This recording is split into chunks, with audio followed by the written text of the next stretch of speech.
बिस्मिल्लाहिर्रहमानिर्रहीम। अल्लाहुम्मा सल्लि अला मुहम्मद व आले मोहम्मद व अज्जिल फ़रजहुम। हम बात कर रहे हैं सूरह कहफ़ की। सूरह कहफ़ पारा नंबर 15 और 16 में है। रुकू इसमें 12, कुल आयात 110 हैं। कलमात इसमें 1577, हुरूफ इसमें 6360 हैं।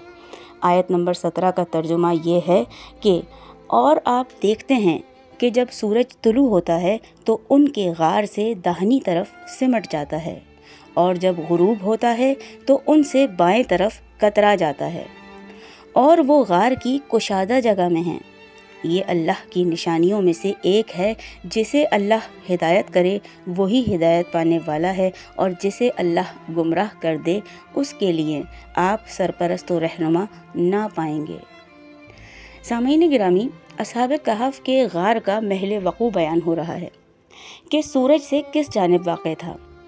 फरमाया, वो उस गार के तंग दहाने पर नहीं बल्कि कुशादा जगह पर मौजूद थे, और धूप की उन तक रसाई नहीं होती थी, या इसलिए कि गार का रुख शुमाल की जानिब था, और किसी मौसम में भी गार के अंदर धूप नहीं पहुंचती थी, या इसलिए कि असहाब कहफ़ गार के दहाने से अंदर की तरफ कुशादा जगह पर थे, और सूरज की किरणें उन तक नहीं पहुंच पाती थीं, अगरचा गार का रुख जुनूब की तरफ था।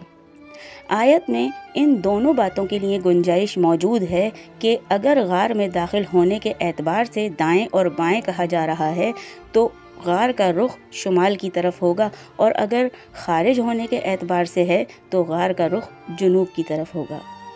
जी सामीन गिरामी, ये था सूरह कहफ़ की आयत नंबर 17 का तर्जुमा। ये सिलसिला इसी तरह से जारी है। बहुत जल्द आपसे दोबारा मुलाकात होगी सूरह कहफ़ की दूसरी मज़ीद आयत के तर्जुमे के साथ। वीडियो आपको पसंद आए तो इसको लाइक कीजिएगा, शेयर कीजिएगा, कमेंट करके अपनी राय से आगाह ज़रूर कीजिएगा, और चैनल को सब्सक्राइब लाजमी कीजिएगा। आज जुम्मे का दिन है। जुम्मा सबको बहुत बहुत मुबारक हो। अल्लाह रब्बुल इज़्ज़त से दुआ है कि वो हम सबको तौफ़ीक अता फ़रमाए कि आज हम सूरह कहफ़ की तिलावत ज़रूर करें। अल्लाहुम्मा सल्लि अला मुहम्मद व आले मोहम्मद।